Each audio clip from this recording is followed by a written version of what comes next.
Hello and welcome to the Vikings Territory Breakdown podcast. I'm Joe Oberle, host, senior writer at VikingsTerritory.com and PurplePTSD.com.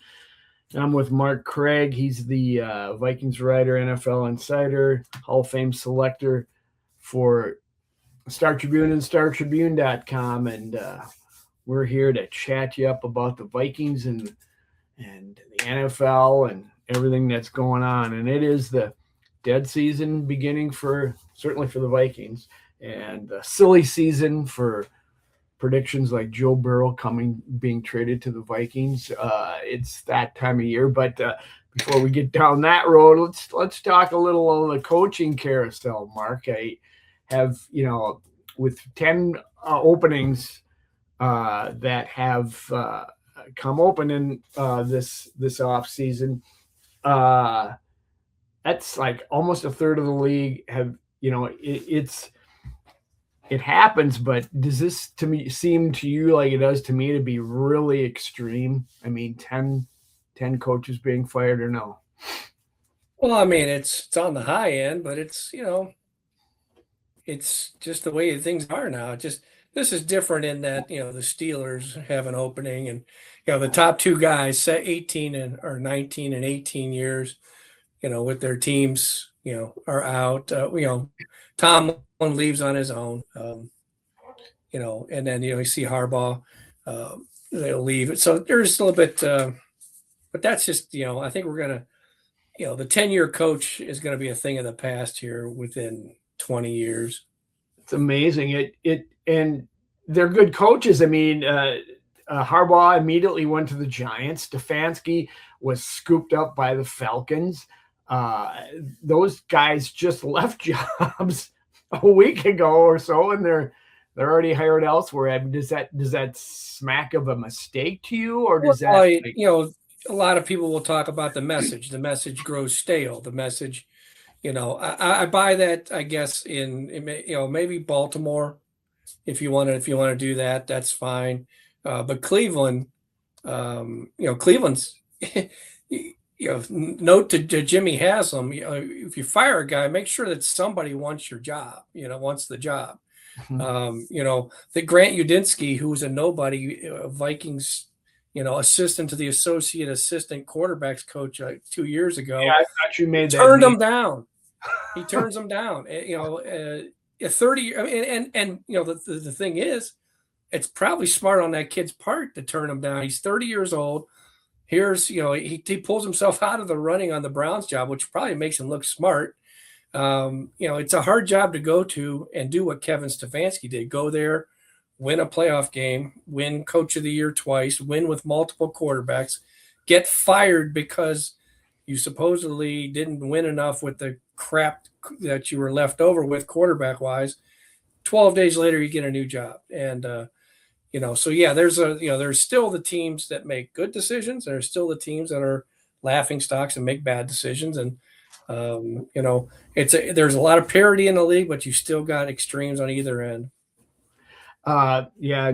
Until you talked about him, I thought you made that name Udinski up. I thought that was some kind of, I didn't know what it was. I had tried to put together a joke on that name, but I couldn't come up with anything. So yeah, the one that surprises me a little bit as well is, well, maybe not. I mean, Sean McDermott in Buffalo, but that's the whole stale voice thing, I suppose. I guess that's kind of what the owner came out and said. I'm looking at the how ironically Josh Allen's a great player, but Josh Allen had a bad game with some turnovers and stuff like that, and the owner comes out and says, I'm looking at Josh Allen and how hard he feels, and we got to get better, and we got to do, and we'll see if they can find better than what McDermott has done. But McDermott,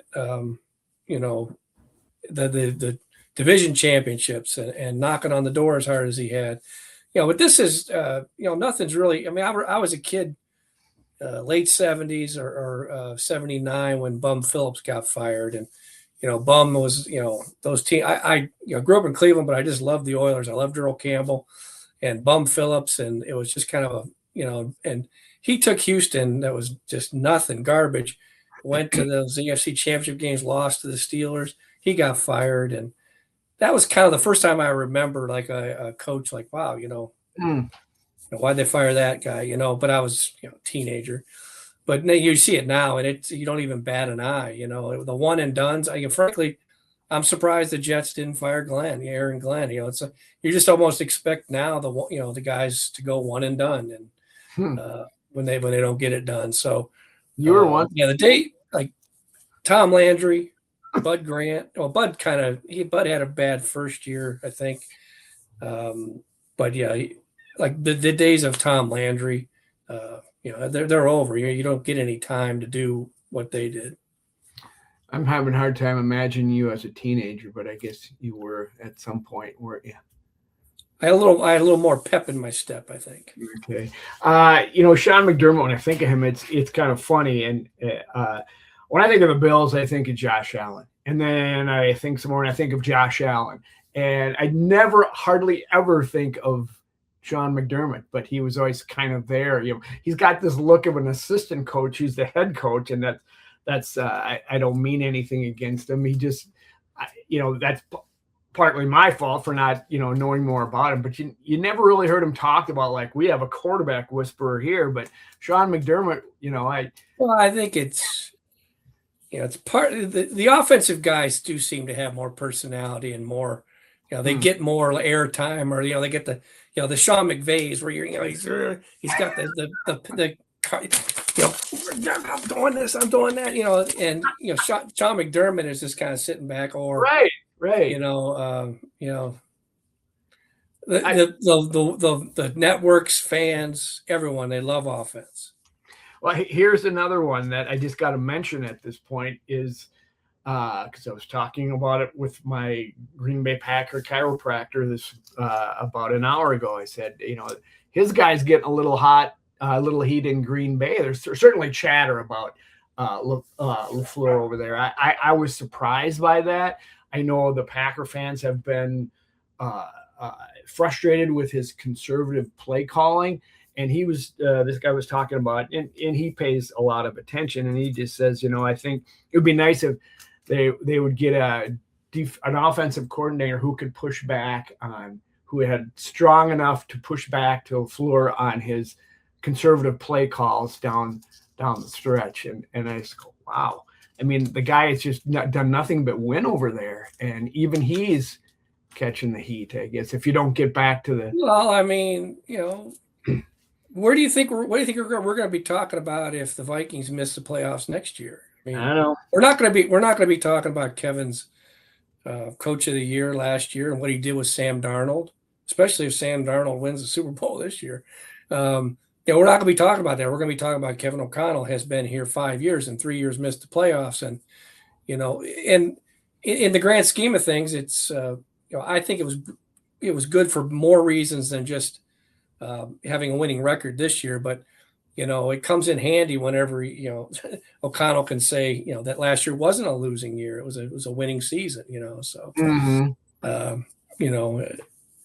this climate, Mark, that's probably really important. That he can. Well, it's important for the outside chatter, the outside noise, and the Rooney family.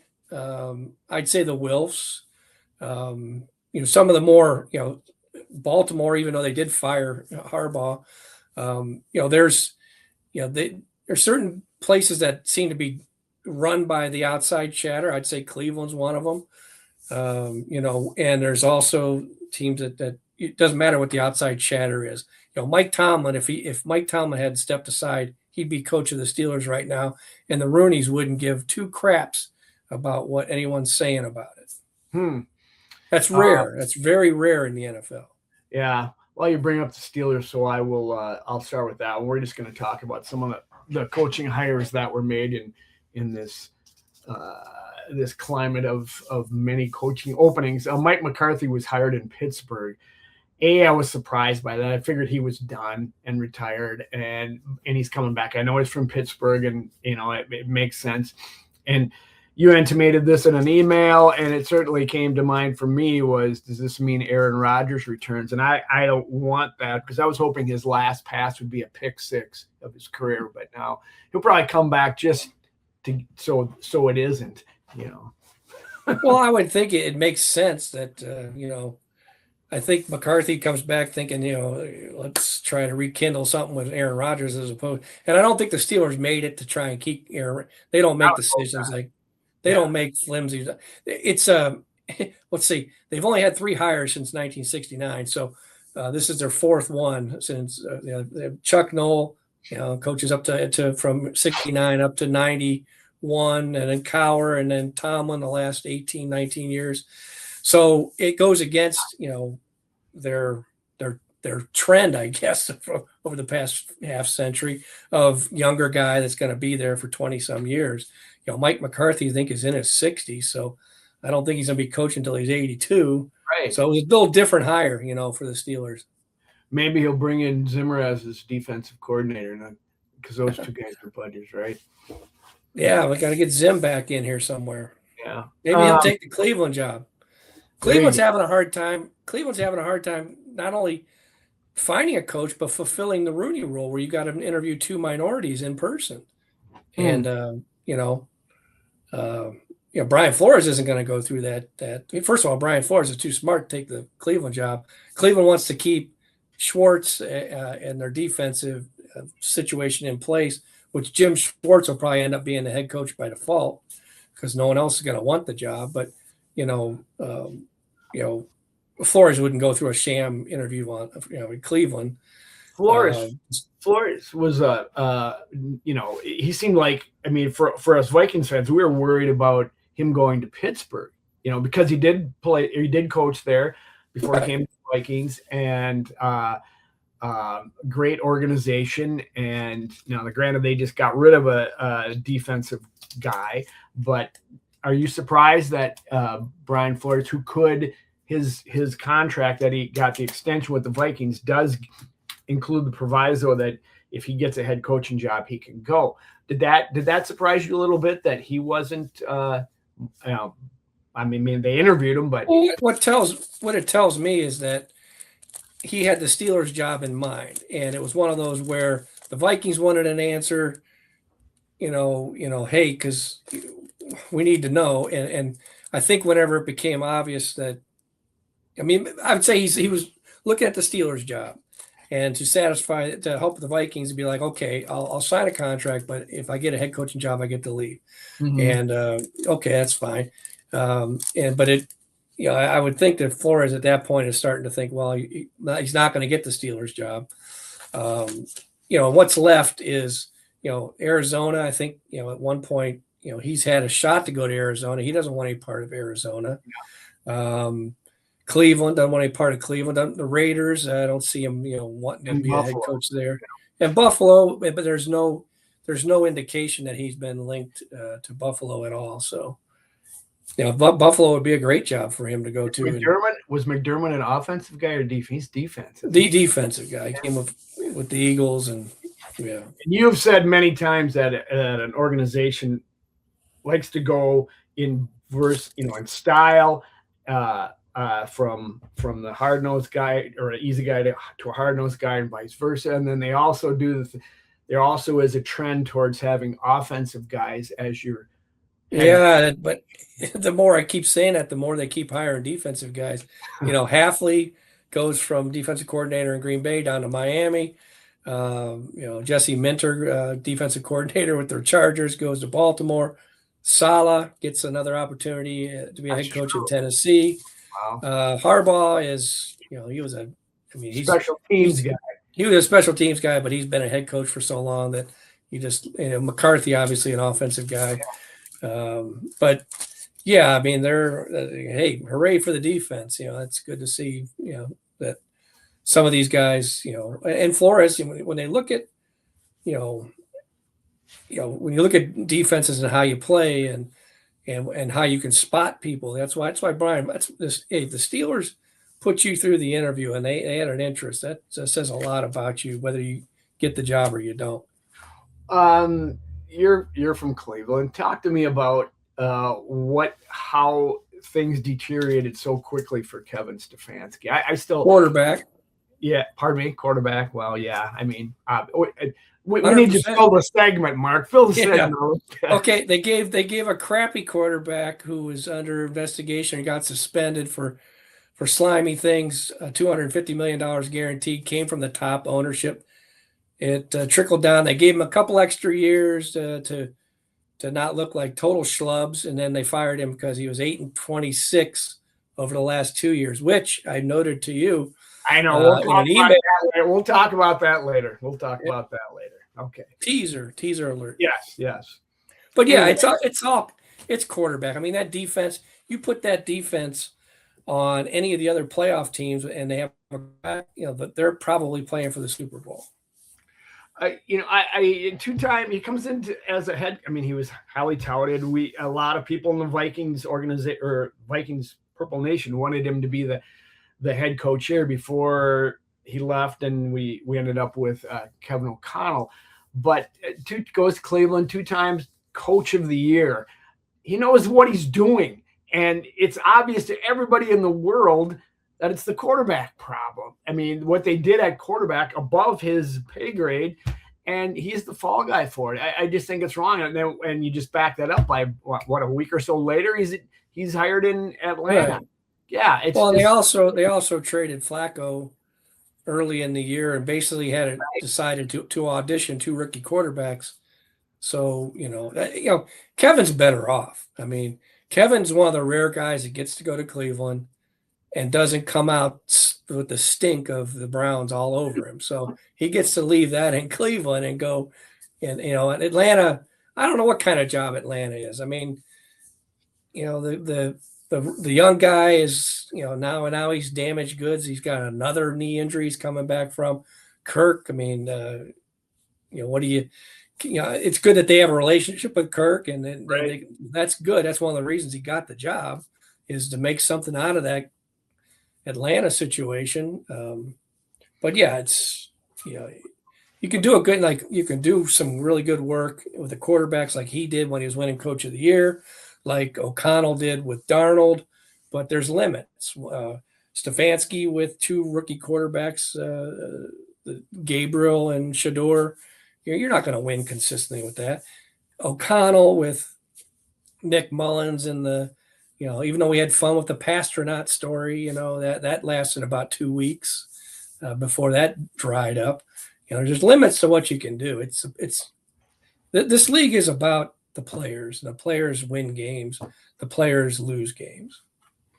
The stink of the Browns. I'm just not going to touch that line. There's too much there that I could say, but it's to the point where I think.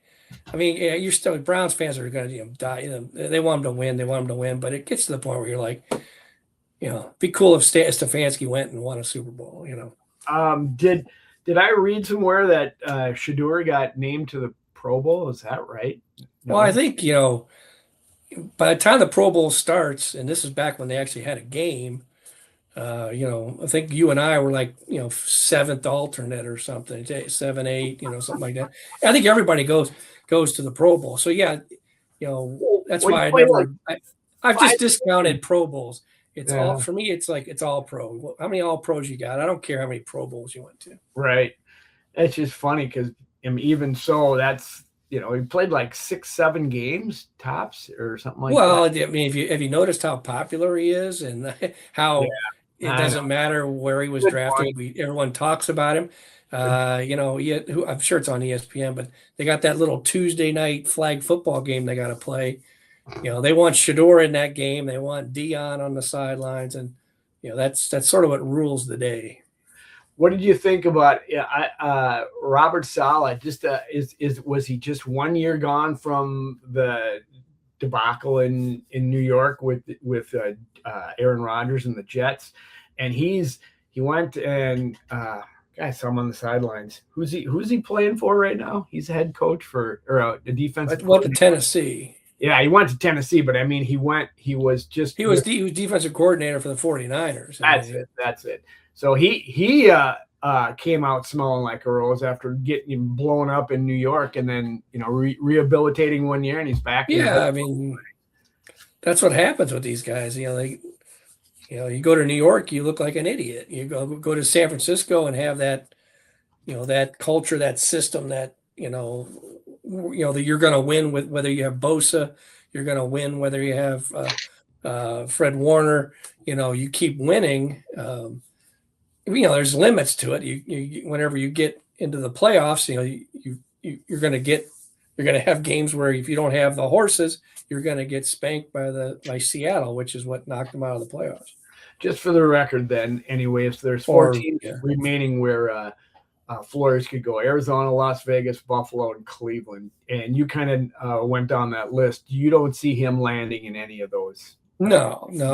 The only one that I think would interest him, it would be Buffalo, and there hasn't been any, there has been no chatter about him in Buffalo. So I think him signing that contract means he's coming back, and that's good. And now Durante Jones goes on to Washington, as you know. Yep. And so I think the whole thing, the Vikings wanted a little protection and from the timing standpoint, and I think Flores granted them that, which is great. And I think once he signed that contract, now Durante Jones leaves. Right. So their plan B, for defensive coordinators, it was gone. So I think this all points to he's coming back. That's what I was going to say. I mean, you sent that note over this morning, and I just think it's good news. I like having some stability. I've said here before, and I'll say it again. I mean, I'm kind of really amazed at all these head coaches, especially the ones that are just in there and gone. I mean, I'm not talking about Pete Carroll. He's had his time, but it takes a little while to establish your program and get things going. I mean, I think that's why the Vikings were so desperate to name J.J. McCarthy their quarterback so that they can build around a quarterback while he's still on a rookie contract, and you can have a team and you have a chance if he is good enough to do something. So I'm not sure where my point is here, but I just think it's so knee-jerk to get rid of your coach these days that because you need the stability, the time to build your program. So there's my I think so, and everyone is trying to do it the way the Vikings try to do it this way, or they're hoping to do it this way. That's what your goal is. And like when Seattle won with Russell Wilson as a low-paid third-round draft pick, when San Francisco went to the Super Bowl with Purdy when he was making nothing. Drake May right now, his salary cap number is lower than $10 million. He's 23 years old. He's 10th on the team's salary cap number list. I mean, this is you're playing with house money. If he goes and wins a Super Bowl, then you're just like, here we go again, because that they have how many? They got 2 or 3 more years with his rookie contract. Right. You obviously got a great owner, and now you got a great coach again, and you got a great quarterback, and here we go. Like I said last time, uniforms. Yeah, but he hasn't been. If Drake May hasn't been lighting it up in the playoffs, But we can talk about that in another segment. No, but I mean, he's playing pretty good. Yes, no question. All right. Well, on that note, let's take a quick break and change things up a little bit. We got a little Vikings news to talk about, and we can hit some of these topics more. We'll talk about the playoffs and the Super Bowl set in the third segment. But so anyway, come on back to Vikings Territory Breakdown. Okay, welcome back to Vikings Territory Breakdown with Mark Craig from the Star Tribune. Mark, Jordan Addison's charges from an incident in a casino, I think it was in Florida, were dropped, which is a great news for him. Okay news for the Vikings. I think they still have to do their due diligence on this guy. I know, he's had the 3 incidents, one in each year. He sat out 3 games earlier this just past season because of an incident. And while they don't, I don't know, they have to really figure out what they got with this guy, because they also, they got to figure out the wide receiver room. Jalen Naylor's ready to ramble, and if you aren't going to sink your money into Jordan Addison, I would hope you'd at least keep Jalen Naylor around. But suddenly this and if you're going to trade Justin Jefferson to the Bengals for Joe Burrow, no, I'm just kidding. And anyway, so what do you think? What do you think they can or will do with this whole? Well, the first thing I thought of when you started that was this is his best drop of the year, right? Oh, it's his best drop of the year. I don't know. There's smoke, there's fire. I mean, the DUI thing where no matter what they dumbed it down to or watered it down to, he still got suspended for 3 games, and what he did was pretty serious. This one, I don't know where the severity is. I don't, the details. Who knows? We may never know, right? But it's one of those where, it's like you're waiting for him to grow up. You're waiting for him to grow up. What this would do for me, I would not. He's too good to write off. That's, like it or not. This is a professional league. Of course, college football is professional football too, but this is a professional league, and the guys that are better get more leeway. You get more rope to run wild. What it would do for me is I would take the negotiations with Jalen Naylor a little more seriously. I wouldn't just say, "Well, he's gone," which I think the Vikings, I think that is sort of their. At least it was like before the Addison stuff surfaced again, is, they're almost resigned with their salary cap situation and holes and not drafting well over the years here. I think they were resigned to the fact that Naylor's going to be playing for somewhere. They're probably hoping he's not going to end up in the division, like maybe down in Chicago or as a third receiver somewhere, Detroit, or who knows. Green Bay. So it just would make me, hedge my bet because, I don't know. I probably would hold off on the 5th-year option because you got to do that in May. I probably would hold off on that and maybe make a more serious run at Naylor. Maybe Naylor comes back. He's a confident guy. But then again, if you're Naylor and you see some of those games where some of the quarterback play, do you come back here? I mean, I don't. I probably don't. If I'm a hot commodity and the Rams want me to go and play a year with Matthew Stafford, sorry, I'll see you later, Minnesota. Right. Are you guys gonna see? Are the coaches gonna talk to you guys out at TCO between now and off or OTAs? I mean, are you guys? Does that happen? Yeah, there's the combine coming. I don't go to the combine anymore, but the combine's coming up here in a few weeks, and the train never slows down. I hope somebody would ask him the question you're just kind of putting out there, is that what are you going to do at wide receiver? I mean, did it change with? Did things change with what's gone on with Addison? Because you hate for some guy that you trust to get away. And now I'm not going to say Jalen Naylor is Jordan Addison, but he's not that far off. He's a great third receiver. Could, given the opportunities, become a second receiver. I don't see him as a number one, but boy, you draft talent, and then the ones that are good are going to get away from you. God dang it! Jordan Addison is, if you're Quasey, Jordan Addison's the buoy that you're hanging on to in the middle of the ocean. I was like, I drafted him, but now it's like, I don't know how to feel about how I draft, because he's a fantastic player, and you just hope that, that they can. But sometimes you just are who you are, and if he's just going to be a troublemaker, and where you're worried about suspensions and stuff like that, it's a scary thing whenever you're talking about salary cap and giving money to guys, and you can't trust them. You got to be able to trust them.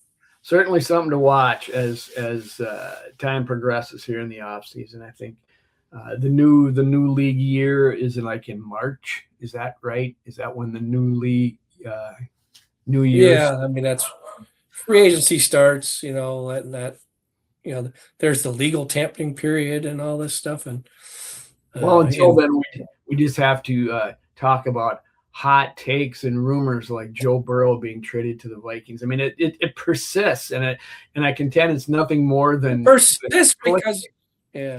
Go ahead. I mean, go ahead. I mean, what are your thoughts on? You finish. Go ahead. I'm just saying it's so silly. The Vikings, it would never work out because the Vikings would have to give up so much, and it's like and then they'd have to pay a big contract, and it's almost like self-defeating what you're trying to do with JJ McCarthy. So, I mean, for it to just it's exciting so people keep talking about it, but probably should have never been out there in the first place, right, Mark?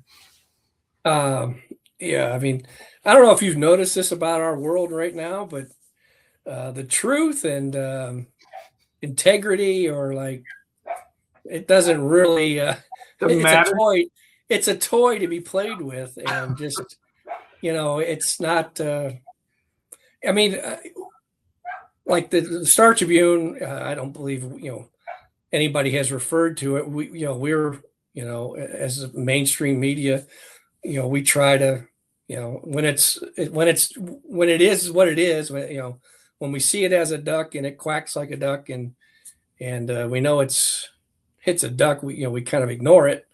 It's not going to happen, and from if you want to reason it out, I'll take the opposite of your reason, where it's too much for the Vikings and it wouldn't fit financially and all that. I take it from the other side of, in this league, you're looking for Joe Burrow. You're not looking to get rid of Joe Burrow. Frankly, if they offered it and I had to give them, what was it, McCarthy and Grenard and right, 2 first rounders. Yeah, I'd do it. I'd do that. Would you? But the thing is, the guy who starts it, I don't know him. I don't know him from anybody, but he's doing it so that who his name. His name. You Google it and you're like, you see the origin of it. And I don't know him. I've never talked to him. I've never heard of him until you sent me the Joe Burrow stuff. And I'm not saying he needs to have heard of me, but I'm just saying that it's done for a reason, and he knows it. World knows it. Pretty effective for him, yeah. And and then what the other part of this, say he could be guilty of that. And if it happens, you got to take this down. But I'm just saying. But the other part of this, the other shoe on this, is the fact that us included. We say, well, they won't stop. The rumors keep persisting, and that's because it starts there, and then it just everyone talks about everyone, and it just keeps going and going and going. It's sort of like I used to always say, I don't know if Mel Kiper still sets there's an original draft board, mock draft. Now they go year round now, so I don't know when the original one starts, but it starts with some guy like used to be Mel Kiper, maybe it's still him, and he says these are the 32 first rounders, right? And then the next, now back in the day when the Rick Goslings and these guys were doing their own legwork on the draft, and coaches were actually talking to them about prospects, that was a different animal. Now it's just, hey, how do I make my 32 different than their 32? Right. How do I, we got a long way to the draft, so I got to change my 32, and I got to move some quarterbacks up, and and then someone creates a rumor, so and so is not very smart, so and so can't do this. Well, we got to drop him. It's a game. An industry. It's become an industry. Yeah, it's a game, and to me, if that's why not instead of saying that you heard someone say that, the Vikings are going to do this, just say, hey, this is an idea. Well, what if the Vikings do this? It has to be this couched in these, I'm being told, when it's someone who covers like the 49ers or covers another team, and they say that they talked to someone with the Vikings. I mean, come on. I think it's just humorous that people consider it when maybe if they had fired their head coach, the only team that in the AFC North that has it, and said, we're going to blow it up, then maybe. But Zach Taylor's still there. They're not going to split those guys up. They're not going to. And I don't know. I just it's silly. Yeah, season. you're looking for Joe Burrows, not looking to get rid of Joe Burrows. So, and I don't care what he said. So did it start with him saying that he might not be as happy in the world anymore or something? Yes. Please. And that whatever he wants more money. It's like Aaron Rodgers wanted. I'm thinking about going to Jeopardy. I just lost my love for the sport. Mark, if then they gave him more money, and all of a sudden he was pretty happy about football again. If the Vikings got Joe Burrow and gave up J.J. McCarthy, we'd be right back in the same place, not knowing if the guy was going to complete a season or not. Yeah, there you go. Anyway, any other news on the quarterback front that you've heard or know? I mean, the backup quarterback front, because it's. I think the Vikings have basically admitted to themselves they have to do something here. Everybody else in the world, you can say whether it's outside chatter coming in or not, says you need a backup that can take over if this guy that you've anointed is not going to be able to withstand the slings and arrows of playing it in the position in this league. I mean, do you have any comment on anything as far as a Vikings backup quarterback? Yeah. Oh, is this my opportunity to say that I heard that? Yes. Fran Tarkenton has been working out really hard down in Atlanta. Okay. And now that they have a dome, Fran's think if they get their offensive line straightened out, that Fran can come back. That's what I'm hearing. That's what I'm hearing, Joe. They're going to have to add a couple extra players to that offensive line and keep them on the field and have 13 people on the offense. I think the scrambler might have lost a step. I don't know. One or two. He's about 85 years old now. You brought his name up last week in reference to who was it? Caleb Williams or something? Yeah, when Caleb just turned around and ran straight backwards, I was like, that's Fran Tarkenton, a giant Fran Tarkenton. But as far as the back, what I think the Vikings have going for them that they didn't have last year. Daniel Jones, I think the Vikings offered Daniel Jones more money than Indianapolis, but Daniel Jones, looked at the situation and said, the Vikings it's going to be harder to get the Vikings to move off of J.J. McCarthy. If J.J. McCarthy stays healthy, I can't get that job. Anthony Richardson is the honeymoon's over on him. I can take that job, which he did. What we have now is the Vikings might be a little more open to having an even competition, and they let the winner win. And if it's not J.J. McCarthy, you keep him and you keep grooming him. I mean, the guy just turned 23 years old. Yep.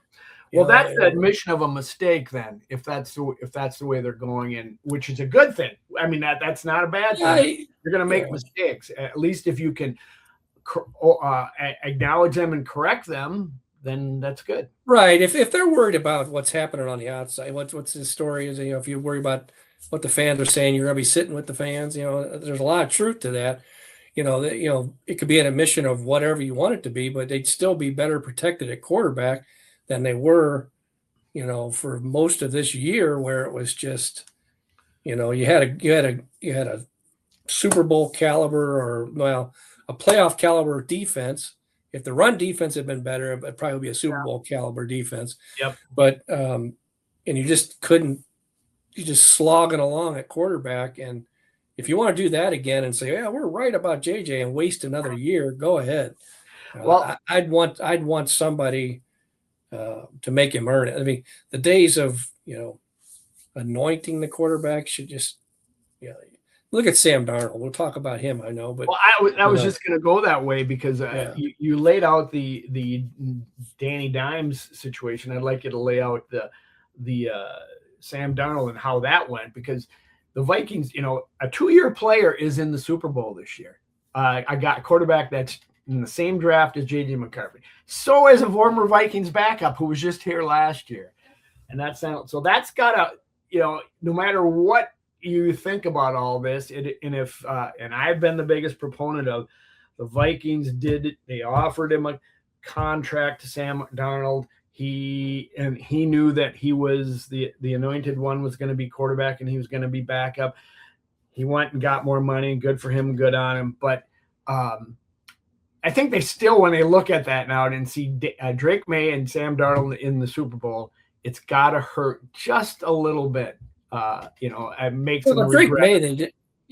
Drake May. They didn't have a shot at. People. I understand. They could have trade up for. If you. I mean, obviously they identify Drake May as the guy. That's. Yeah. And they, if you're in that situation, what trade are you going to accept to knock you off of that? Off of that ability to take, that opportunity to take that guy. So Drake May, it's a great story. What I like about Drake May is that he's 23 years old and led the league in completion percentage and average yards per attempt. I mean, to be that young, to be that accurate, and to put the ball down the field like he does, and he can run, and as we saw in Sunday, he can run. He's got touch. His passes, he feathers passes when he needs to. He's just so much. I'm not saying that JJ's throw him away, but Drake May, for whatever reason, I don't know how many games he started in college, but JJ I think came out as the youngest guy, fewest starts, all that stuff. There's just a difference. I mean, there's a difference in the speeds that he throws, and but then again, Drake May's the 3rd pick and JJ was a 10th pick. There's a difference. Wow. Okay. We need to take a quick break, but we're gonna come back and talk about these playoff games and more on the quarterbacks and what have you, and because there's still a lot to talk about here, and I contend that it's no matter what has happened, it's got to be difficult for Vikings fans to certainly look at who's in the Super Bowl. So come on back to Vikings Territory Breakdown. Welcome back to Vikings Territory Breakdown, folks. Mark Craig from the Star Tribune is here, and we've been kind of talking off air on, there's 2 quarterbacks in the Super Bowl this year, and one of them came out of the same draft as J.J. McCarthy, and the other one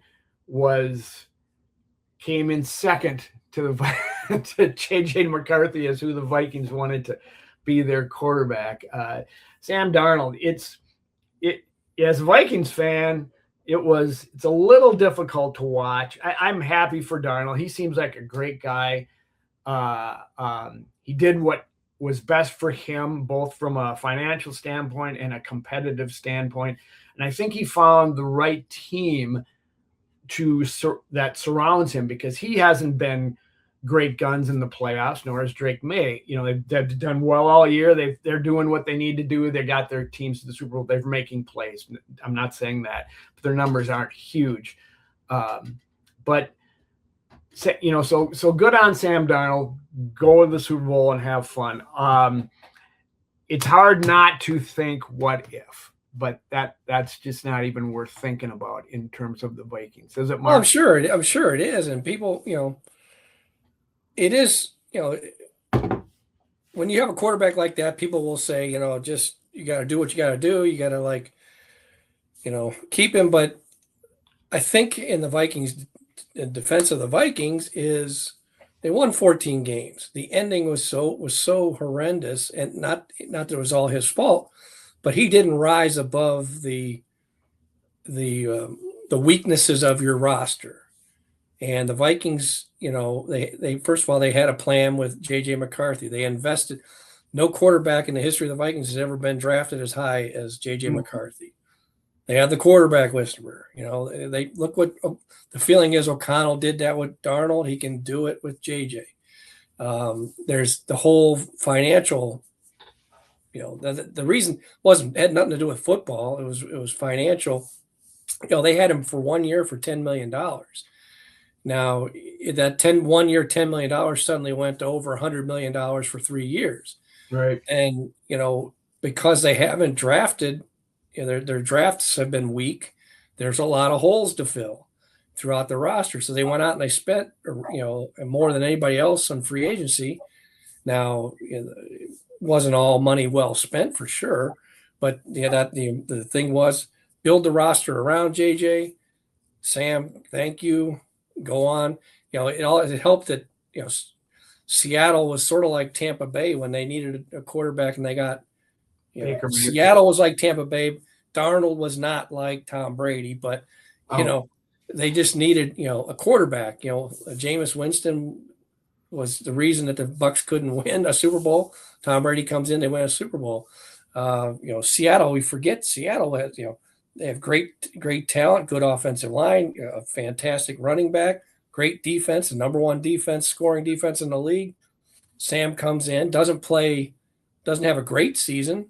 It's not like Sam Darnold had an MVP, Stafford, Drake May type of year, but he was good enough, for them to win to get this far. So, the Vikings could have done things differently, but I just are not going to fault them because they're just so much more involved than just football decisions. It's money. There's a cap. There's a reason that this league is, that guys like Sam Darnold are available because it's like fantastic. Now we can't afford you, and it's just the reality of football. Once again, Minnesota is just a minor league team for the pros. It's these guys get better here. They get healthy here and they go on and do great things. But like I said, more power to you, Sam. Last week, what did you think of the two games? New England outlasted the Broncos in a very low-scoring defensive battle game that didn't see great quarterback play, and Los Angeles muffs their Super Bowl chances. I thought, you and I both picked New England and LA, and I was surprised. I thought Los Angeles should have won that game, but that muff punt really hurt their chances. Yeah, and they kept fighting back after that, but it was a point where the Rams had to stop the punt, and in the Rams defense they end up coming back and scoring. They kept it tight, but that was the moment where the Rams were going to take over. They had made a stop. They were going to get the ball back, and Stafford was going to go down and score and take the lead, not just stay close and 4 points behind. And you can see why. That's a team that made it that far, but fired their special teams coordinator in December. It's been a problem all year long for them, the special teams, and they paid for it. And then their defense is good enough to win. Their offense was good enough to win, and their special teams let them down. How about that? Darnold was not just a caretaker in that game. He stride for stride. Their numbers are virtually the same. Him and Stafford, over 300 yards, 3 touchdowns, no turnovers. So Darnold, the guy that like wilted in the big moment against the Rams last year. This is where your typical Vikings pain comes from. Is that the same teams, right? 2 rounds later. He comes through. They built him up. Just a minor league team. We just build them up for these big plays. And the other game was, that if it hadn't turned into a sideways snowstorm, the Stidham, he had early in the game. He has that great deep throw, and then they get into the red zone. He has a really good red zone touchdown. Then one thing that stood out to me was. That touch, did you see who's leading the way on that at the second level on that touchdown run by Drake May? The center, the undersized center, Bradbury kicks the linebacker out of the way. More Minnesota pain, yeah.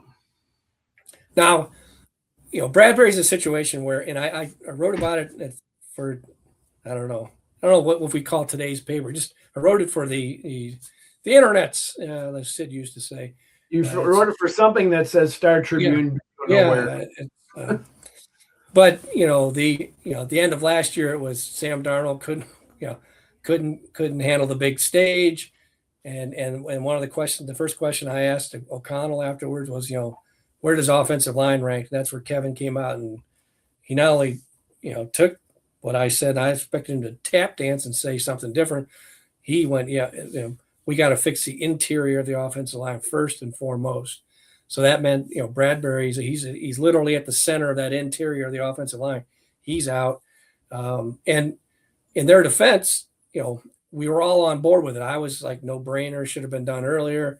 Yeah. Where things got, and I write about it, is where things go south is you replace him with a guy who's older, more injuries, and a guy that missed, 7 games last year, missed 9 games this year. And here's Garrett Bradbury going to the Super Bowl, and the Vikings, to me, there is no position that's of greater need. I know it's not a sexy position to talk about, but there's no position that they need more right now than a starting center. Mark, talk to me just a little bit. I don't know if this was part of your story, but Garrett Bradbury was, for observers, fans, even outsiders, was even for O'Connell, a weak link. He did not have. He played good. I wouldn't have said he was great as a Viking center. I mean, he wasn't great. He was never. And now they're talking. Everybody's singing his praises. Is it because he just landed in the right spot? I mean, did he suddenly get better? What's going on? You literally in the offensive line, you're as good as your weakest link typically. And I think what we've found out is that he probably wasn't the weakest link. The guard play was pretty poor as well. They changed out the guards too. They drafted a first round pick for the left guard, and then they go out and they pay a lot of money for the right guard, who played every game, but he certainly didn't live up to the money that they gave him. And part of that can be, he's playing next to the second string center, who's a 7th round pick, is really not an NFL player. Then Blake Brandel plays a while. He's a guy who he's a guard tackle that never played center in his life. So if Bradbury's in there with some improved guard play, maybe he certainly would have been better than a backup or Blake or even, Ryan Kelly. When he was playing, he only played like 70%. So he missed more than half the season, the games. And then in the games he did play, he played 70% of the snaps because he was leaving and hurt. And so what is he surrounded by in New England? Some pretty decent guards. Well, yeah, they have. I mean, the I don't know where they rank in Pro Football Focus and all that stuff, but if you can be top 6 in rushing, you have a 23-year-old quarterback who doesn't get sacked a whole lot, and you have a guy that leads in accuracy, an outdoor team leading in accuracy, leading in deep ball completions. The offensive line's doing a lot of things right, So, that's one of those that's a hindsight thing where, I don't blame him for moving on, but I blame him for, I trace it back to where, like, Bradbury on Sunday had his best game since like the 24 season Pro Football Focus rating game, and going back to 24 when they played the Colts. And he had a real good game against the Colts. Kelly plays in that game, but then he gets hurt, or I think he finished the game, but he got hurt and he missed, like, he's on injured reserve for the next 5 weeks. And it's like, the Vikings, that was a foreshadowing of, he just, sometimes the name in free agency, you get caught on the name, and he also looks like a more forceful center that you want, but he was old and he was broken down, and I didn't see it, but they don't pay me to be Kwesi, to be the GM. So Kwesi has to wear that one, weighing especially an analytics guy. He's 32 years old. He's got 3 concussions. He's got this, that, and the other thing. How do you put that into your little computer and spit out that you can count on that guy? I don't. Yeah, it's a tough deal. It's only, I mean, we would, if he wasn't going to the Super Bowl, we probably wouldn't be talking about it. You probably wouldn't have done the story. No. just one more things along those lines is old Stephon Diggs is going to the Super Bowl too. He was very emotional after the game and finally getting there. He has Stephon, the half author of the Minneapolis Miracle, went to Buffalo. Then he went to Texans and got his I don't know if it's an ACL or was it an Achilles. I think it was an ACL.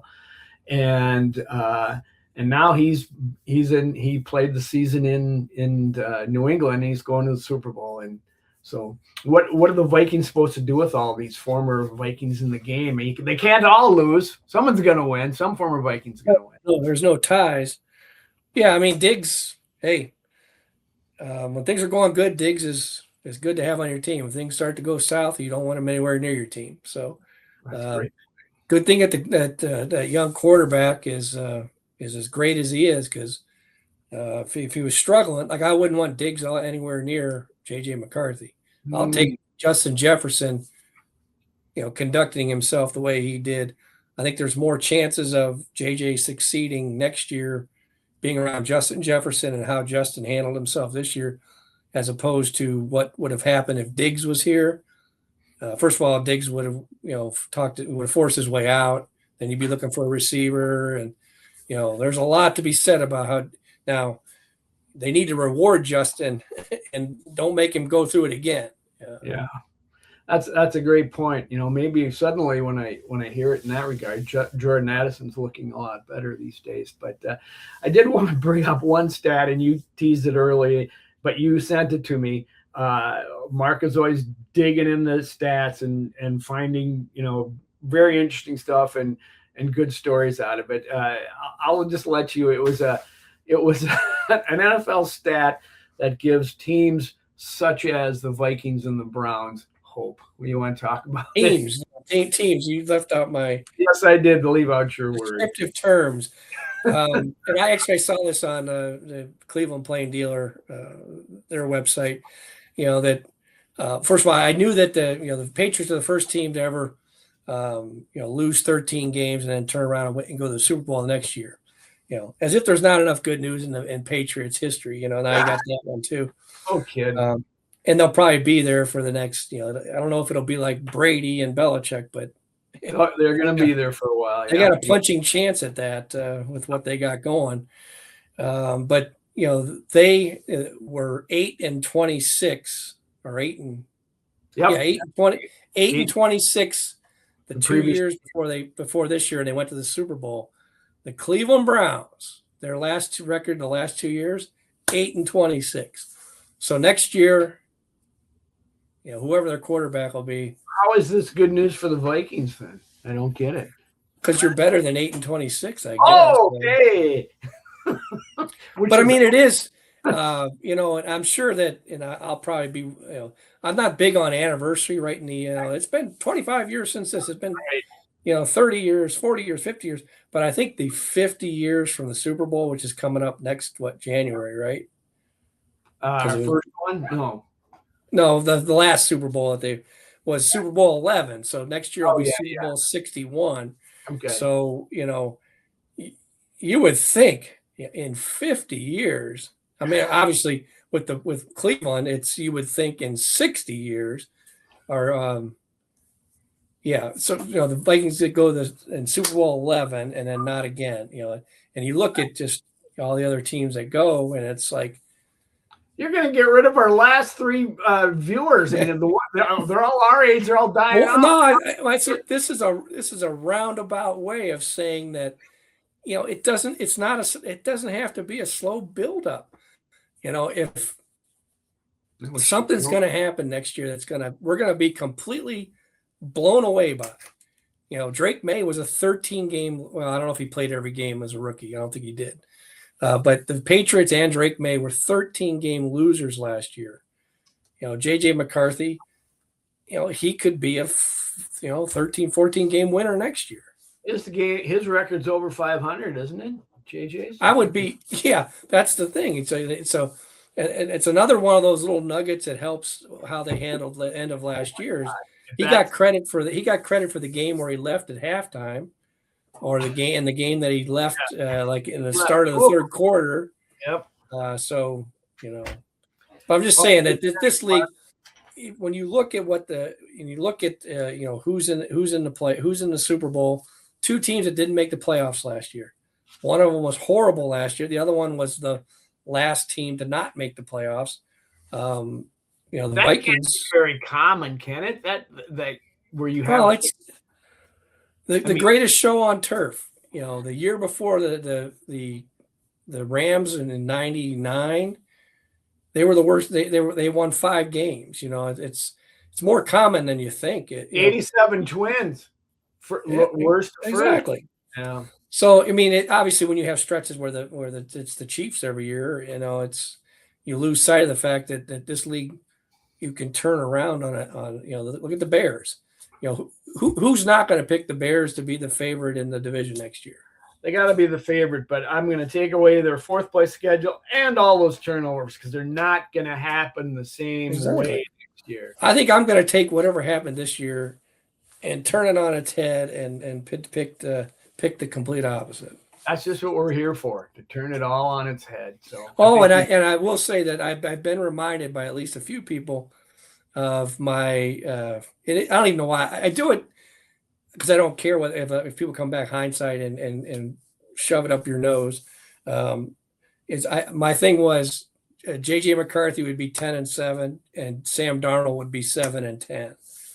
So at the beginning of the year. Yeah, so I did not project that accurately. And they didn't even applaud you for being a pro purple guy in that regard. My God, folks, come on, give the man a break. He's got to dig. Well, Sam Darnold, if he doesn't win, it's going to be, see, I told you. And if Sam Darnold wins, it's going to be, he's not going to win 2 in a row. There's no way he's going to win 2 in a row. You're going to have to either pick against him or for him next week. We'll do our Super Bowl picks next week. We both were 1-1 this past week, and we're still tied. It's coming down to the wire. I already know who I'm picking, but I'm not going to say yet. We're going to have to figure out a tiebreaker, I think, for this one, but you never know. Coin flip or whatever. Yeah. There it is. Or something on the golf course. All right, folks. Well, thanks, Mark. Thanks, Mike Woldham.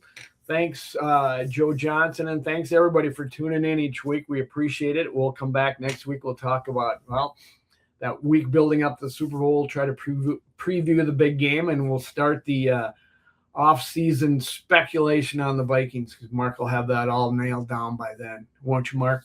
Yeah. Of course. Yes. I'm hearing, I'm hearing this Joe Burrow thing. I'm hearing it's going to happen, Joe. It's going to happen. Perfect. On that note, we're leaving. Thank you all. And until next time, skol. Skol.